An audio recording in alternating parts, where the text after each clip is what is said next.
18 से 22 सितंबर तक संसद का एक विशेष सत्र शुरू होने वाला है और इस सत्र में नए 4 विधेयक पेश होंगे।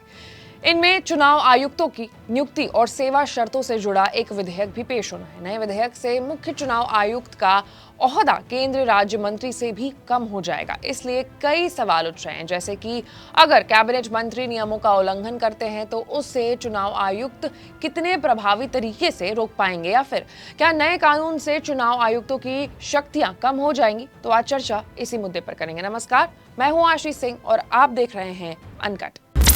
तो सबसे पहले खबर क्या है वो जान लेते हैं। तो 18 से 22 सितंबर के बीच केंद्र सरकार ने संसद का एक विशेष सत्र बुलाया है और इनमें बात होगी चुनाव आयुक्तों की नियुक्ति और सेवा शर्तों से जुड़ा एक विधेयक के बारे में।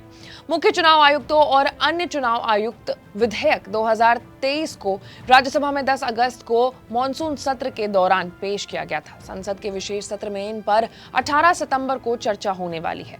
इस विधेयक में मुख्य चुनाव आयुक्त और 2 चुनाव आयुक्तों के वेतन भत्ते और सेवा शर्तों को संशोधित करने का प्रस्ताव है। इसके जरिए उनका पद कैबिनेट सचिव के बराबर हो जाएगा। तत्कालीन समय में उनका पद सुप्रीम कोर्ट के जज के बराबर है। अपने सवाल पर आते हैं कि क्या नए कानून से चुनाव आयुक्तों की शक्तियां कम हो जाएंगी।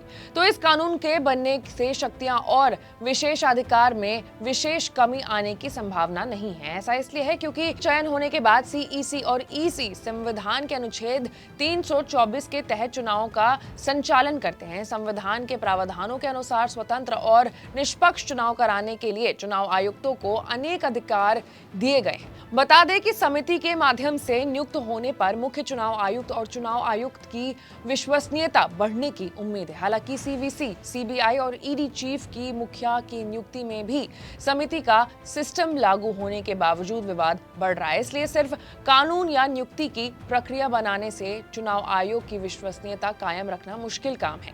इसके लिए निष्पक्ष और योग्य लोगों का चयन करना होगा जो नेताओं के बजाय संविधान के प्रावधानों के अनुसार अपनी जिम्मेदारी निभाए।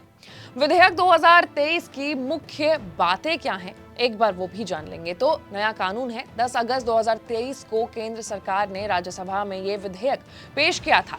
अब संसद के विशेष सत्र के दौरान इससे सदन में लाया जाएगा। अगर ये विधेयक पारित होकर कानून बनता है तो ये इससे पहले के कानून चुनाव आयोग यानी चुनाव आयुक्तों की सेवा की शर्तें और कार्य संचालन की शर्तें अधिनियम 1991 यानी 1991 की जगह लेगा।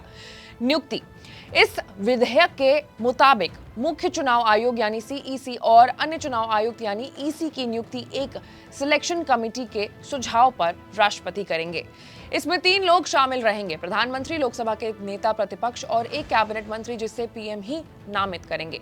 सिलेक्शन कमेटी को 5 लोगों के नाम शॉर्टलिस्ट करके एक सर्च कमेटी देगी। सर्च कमेटी की बात करें तो इसका नेतृत्व कैबिनेट सेक्रेटरी रैंक के अधिकारी करेंगे। इसमें 2 अन्य सेक्रेटरी लेवल के अधिकारी भी मौजूद रहेंगे। सेवा की बात करें तो नियुक्ति के दिन से अगले 6 साल तक या 65 साल की उम्र तक चुनाव आयुक्त अपने पद की जिम्मेदारी संभालेंगे। चुनाव आयुक्त के पद के लिए कोई भी व्यक्ति सिर्फ एक बार ही नियुक्त हो सकता है। सैलरी, अकाउंट, सेवा शर्तों और दूसरी सुविधाओं की बात करें तो चीफ इलेक्शन कमिश्नर और अन्य इलेक्शन कमिश्नर की सैलरी, अलाउंसेस और दूसरी सुविधाएं कैबिनेट सेक्रेटरी लेवल के अधिकारी के बराबर ही होगी। इस्तीफे की बात करें तो आयुक्त किसी भी समय राष्ट्रपति ऑफिस को एक रिजाइन लेटर भेजकर अपने पद से इस्तीफा दे सकते हैं। पद से हटाने के नियम जो हैं वो मुख्य चुनाव आयुक्त यानी सीईसी को उनके पद से हटाने का जिक्र आर्टिकल 324 के क्लॉज 5 में किया गया है। सीईसी को उनके पद से सुप्रीम कोर्ट के न्यायाधीश की तरह ही वहां अभियोग के जरिए हटाना संभव होगा।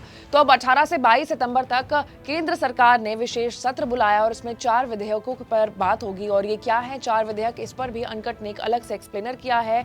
आपको अगर ये वीडियो जाननी है, ये जानकारी लेनी है तो आप अनकट के यूट्यूब प्लेटफॉर्म पर या फिर फेसबुक प्लेटफॉर्म पर ये नॉलेज ग्रैब्स कर सकते हैं। बाकी फिलहाल ऐसे ही जानकारी के लिए आपको अनकट को लाइक, सब्सक्राइब और शेयर करना होगा। मैं थी आपके साथ आशीष सिंह।